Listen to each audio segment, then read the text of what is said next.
My mom coldly texted me, "You're not coming to your sister's wedding after I paid for everything." So I decided to cancel the plan and delivered a reckoning they never saw coming. "You're not coming to the wedding," Mom texted coldly. "Lily's family doesn't want you there." That was it. No sorry. No hope you understand. Just cold white letters on a gray bubble. I read it twice, then again. My thumb hovered over the screen while my coffee cooled beside me. "So, you chose status over blood," I sent back. No emoji, no sarcasm, just truth. Then, without blinking, I opened my laptop, logged into the wedding planner account, and canceled the venue deposit. It was under my name, paid with my card. They didn't even know that. The best part? It was non-refundable. I shut the laptop, leaned back in my chair, and stared at the wall. I didn't feel angry yet. Not even sad, just still, like something inside me had shifted position and was now watching from a different corner. They'd done this before. Not as blatant, not in all caps. But I felt it in the side glances, in the jokes at dinners, the way they forgot my birthday 3 years in a row and blamed the group chat algorithm, the way Lily became the daughter they always wanted while I was just Jack. Always useful, always quiet. I helped choose the dress boutique. I negotiated the first catering deal.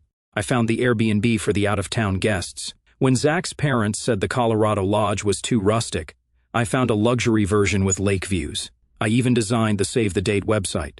They used my Canva account. I still had the login.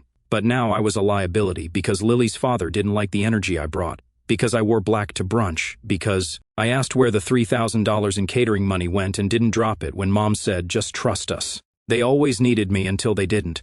Now they were planning their picture-perfect family tableau without me. Curated smiles, filtered joy.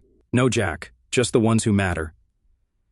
I took a deep breath and opened our shared folder, Lily and Zach Wedding Planning. I clicked through the photos, the contracts, the vendor schedules. Then I deleted every single file I uploaded, all 63 of them. I renamed the folder, Good Luck Without Me. I didn't tell anyone. I didn't warn them.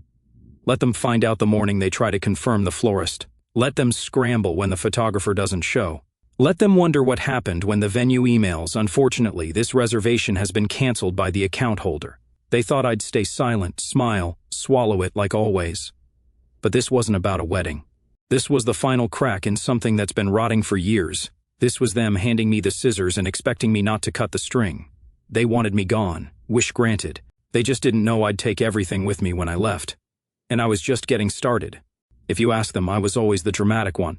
The one who overreacted, who read into things too much. But let me walk you through how I became that guy. Let's rewind to 6 months ago. It was a Friday night. Lily called me in tears. Zach had gotten laid off. The apartment they rented downtown was 3 months behind. They tried to negotiate with the landlord, but he wanted the money, all of it, or he'd file eviction papers on Monday. I didn't even hesitate. I transferred $3,800 from my savings and told her to call me if she needed anything else. That was the third time that year I bailed them out. The first was when Dad accidentally overwithdrew from his retirement fund and needed $5,000 to avoid penalties. The second was when Mom forgot that Lily's bachelorette Airbnb was on my credit card and let the girls trash the place. I kept spreadsheets. I kept screenshots. Not because I planned to use them, but because I needed to prove to myself that I wasn't crazy, that I wasn't. Imagining the slow bleed of money, time, and energy into a family that acted like I was their silent donor. But it wasn't just the money, it was the way I was treated after I helped, like a servant, a backstage hand. Dad once joked, while I was fixing his gutters in the middle of a thunderstorm, that I should get a job as a house husband since I clearly wasn't man enough to be the breadwinner. Everyone laughed, even Lily. Mom told me I was too sensitive when I brought it up later. She said he was just old school. Old school. That man once locked me out of the house because I came home wearing eyeliner in high school. But yeah, maybe I was too sensitive. When Lily got engaged, she told me over FaceTime, while Mom and Dad were literally sitting behind her on the couch, cheering. They'd helped her plan the proposal with Zach, even went ring shopping with him. Me? I found out through a screen. I should have seen the pattern. But part of me still thought if I helped enough, maybe they'd finally treat me like I mattered. I paid for the engagement shoot. $600. I built the wedding website, created custom invitations, paid a deposit for the venue because Mom's card was acting weird. I was building their dream brick by brick while they fed me leftovers and called me a good sport. And then the text started. At first, it was from Aunt Megan. "Hey, I heard you're not invited to the ceremony. Is that true?" Then, "Uncle Jeff, did you say something to Zach's dad? Just curious." And finally, the Facebook post that broke me. A photo of Lily and Zach with my parents standing in front of a rustic barn lit by fairy lights. The caption, "So proud of our family. Can't wait for the big day with all the right people by our side." The right people. I wasn't even tagged. I clicked through the comments. One of Lily's friends wrote, "Is Jack going to be there? He was always so funny." Lily replied, "We're keeping things small. Just people we trust. Just people we trust." That night, I didn't sleep. I went back through every receipt, every email, every time they called me selfish for asking to be paid back. And I realized something. I was the only one in this family who gave without expecting anything. And I was the only one given nothing in return. A week later, I got a group text. "Hi family, can everyone pitch in for Lily's bridal shower decorations? Jack, since you're so good with websites, can you make a landing page for RSVPs? Hugs and kisses." I didn't reply. 10 minutes later, Lily messaged me directly. "Can you just do this one thing without being passive-aggressive?" So I did something else instead. I logged into the wedding venue account and requested a refund of the $2,500 deposit. It was non-refundable technically, but I had bought wedding insurance on the booking just in case, a tiny checkbox no one noticed. They refunded 90% after I filed a family conflict claim. Then I went into Canva and deleted every design I'd ever made. RSVPs, table assignments, welcome signs, gone. I created one new file and titled it, "Ask Zach's Dad to Fix This," and I shared it with the whole family. That's when it hit the fan. 3 hours later, Mom called hysterical. "What are you doing? Do you know how this looks?" I said, "I do. That's why I'm doing it." Then Dad called. He skipped straight to yelling, "You've always been jealous of Lily. That's what this is. You couldn't stand her having a better life than you." I held the phone away from my ear and hung up. That night, my phone blew up. Lily posted a vague Instagram story, "Betrayal always comes from those closest to you." Then Mom posted a photo of Lily crying with the caption, "Nothing. Hurts more than your own brother trying to ruin your special day." People started messaging me. Friends, cousins. Some sent, "Are you okay?" Texts. Most didn't ask. They just said, "Why would you ruin her wedding?" I didn't reply to any of them. Then I got the package. A yellow envelope with no return address. Inside, a printed screenshot. An internal message thread from Lily's group chat with her bridesmaids. She was laughing. "We'll get Jack to pay for the cake too. Just guilt him about being the only brother. Works every time." Another message, "Zach doesn't even like him. He said Jack gives him the creeps. LOL. One more, he won't be at the wedding. I'll make sure of it. Watch." There was a sticky note on top in handwriting I recognized. "You deserve better. K." I didn't know who K was, but I would find out. And when I did, everything changed because K had more than screenshots. K had audio. And the second I heard it, I knew exactly what I was going to do at Lily's rehearsal dinner. The rehearsal dinner was held at a pretentious vineyard 30 minutes outside the city. They called it rustic luxury. I called it a marketing scam with overpriced wine and fairy lights stapled to the trees. But I showed up, dressed clean, calm, focused, because I didn't come to eat. I came to bury the circus. I walked in right as they were toasting. Lily was mid-laugh. Zach had his arm around her. Dad looked uncomfortable. Mom avoided my eyes. They didn't expect me to come. That much was obvious. I was supposed to be the villain in their script, the bitter brother who ruined everything and couldn't let go. But I wasn't bitter. I was done. I walked straight to the front of the room. "Sorry to interrupt," I said, tapping a glass. Conversations froze. Someone chuckled awkwardly. Lily frowned. I pulled a small speaker from my jacket and placed it on the table. Then I held up a flash drive. Zach stood up. "What are you doing?" I looked at him. "Giving you exactly what you deserve." I clicked play. The speaker blared a girl's voice. Lily laughing. "We'll get Jack to pay for the cake too. Just guilt him about being the only brother. Works every time." The silence snapped, mouths opened. Someone gasped. A fork clattered. I didn't flinch. Another voice. Another message. "Zach doesn't even like him. He said Jack gives him the creeps. LOL. Zach turned white. Lily lunged for the speaker. I stepped in front of it. "Sit down." It wasn't a request. Then came the final clip. Lily again, low and smug. "He won't be at the wedding. I'll make sure of it. Watch." I hit pause and looked around the room. "Any questions?" Zach opened his mouth, then shut it again. My father stood up, furious. "You think this is appropriate? You think this—" "Sit down," I snapped. And for the first time in my life, he did. I turned to Lily. "I spent over $11,000 on this wedding. I designed your website, negotiated your venue, and paid your florist. I did it because I thought stupidly that this was family. Lily was shaking. Her mascara ran down one cheek. You don't understand. No, I said, you don't. You never did. You didn't want a brother. You wanted a wallet. Then I pulled out the folder. Hard copies, screenshots, all the texts from her mom and dad, the PayPal receipts, the invoices. I paid. The ones I saved when they forgot. The group chat where Lily called me the family's free wedding planner. I passed them to Zach. You still want to marry her? I asked. He stared at the pages. No answer. Then someone stood up from the back. A woman in a gray coat. She had a badge around her neck and a phone in her hand.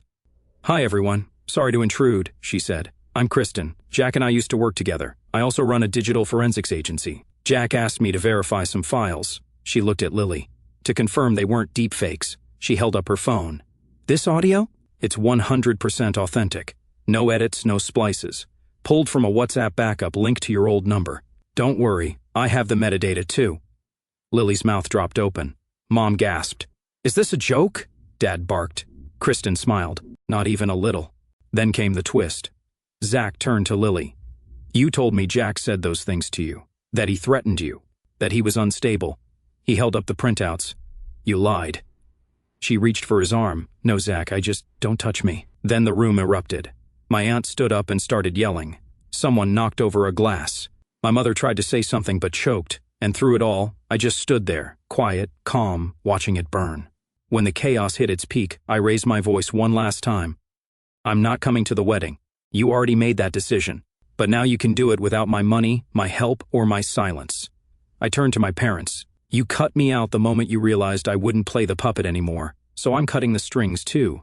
And then, just as I turned to leave, Zach spoke. I'm calling it off, he said, loud, clear. Lily screamed, a shrill, sharp noise that cut through the air like glass. You can't do this here. Oh, I said, he just did. Then I walked out. No dramatic music, no slow motion, just the sound of everything they built collapsing behind me. I didn't drive home after the rehearsal dinner. I didn't even get on the highway. Instead, I took a side road north, quiet, somewhere with no signal. A month earlier, I'd signed a lease on a tiny cottage in a forgotten part of the state. Population 600, a single diner, one gas station. No one cared who I was there. That's exactly why I chose it. I paid 6 months up front. No forwarding address.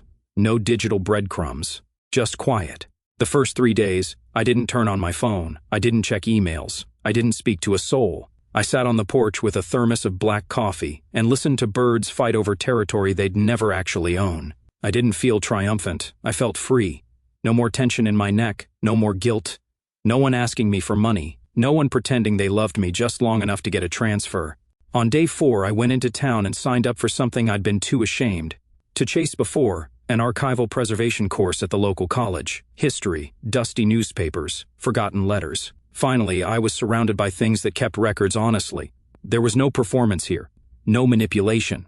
No you owe us. I volunteered at the county museum, helped catalog photographs from the 1950s, fixed an old microfilm machine, and for once, I didn't care that no one noticed because it was mine. Quietly mine. The messages started showing up about a week later.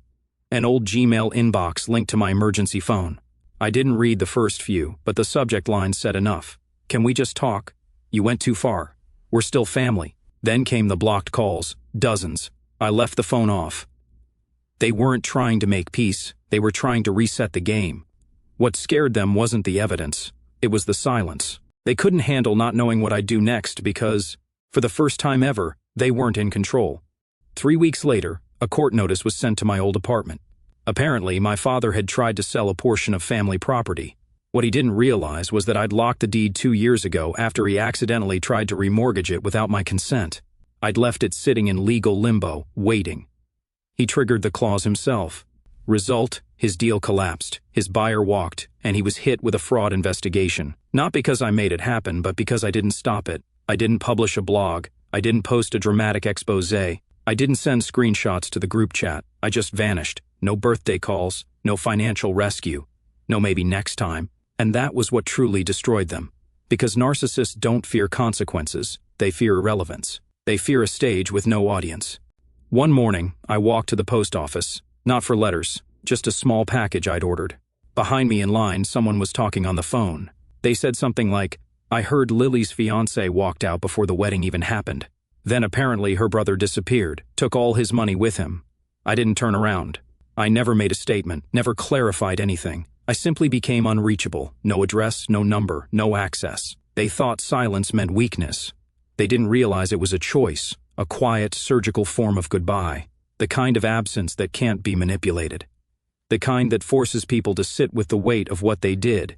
They can't guilt me anymore. They can't call when the rent is late or the credit card is maxed. They can't pretend we're fine when they need another favor because there is no more we. There's just them and a mailbox that says, "No message received." You know what's funny? When you finally walk away from the people who built their lives on top of you, they don't fall immediately. They just stand there, stunned, like someone turned off the sound and they can't find the volume button.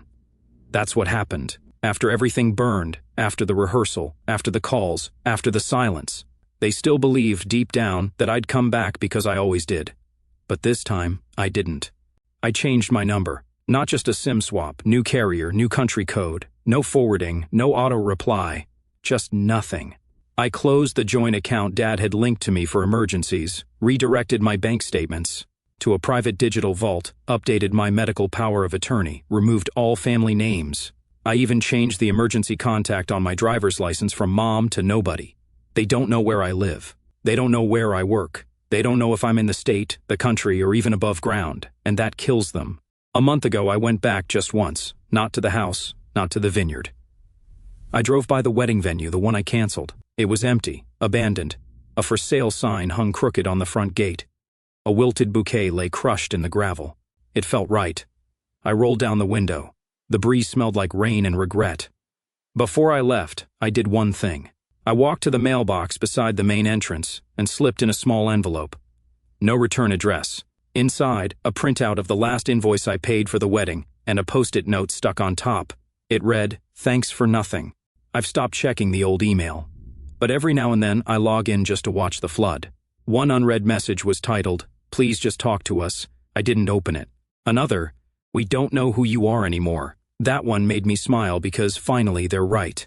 I'm not the person who covered their bills at 3 a.m. I'm not the emergency contact. I'm not the wedding planner, the free therapist, the invisible sibling, or the guilt-ridden son. I'm just a guy with a different life now. One that they can't reach, can't taint, can't rewrite. I got a new mailbox last week. Metal, clean, lockable, one of those. Secure drop boxes that doesn't let anything back out once it's in. The technician asked me what name I wanted engraved on the plate. I said, "No name, just a message." So now, on a little brass rectangle just below the keyhole, it says, "This box does not accept apologies." And the silence I hear every day now,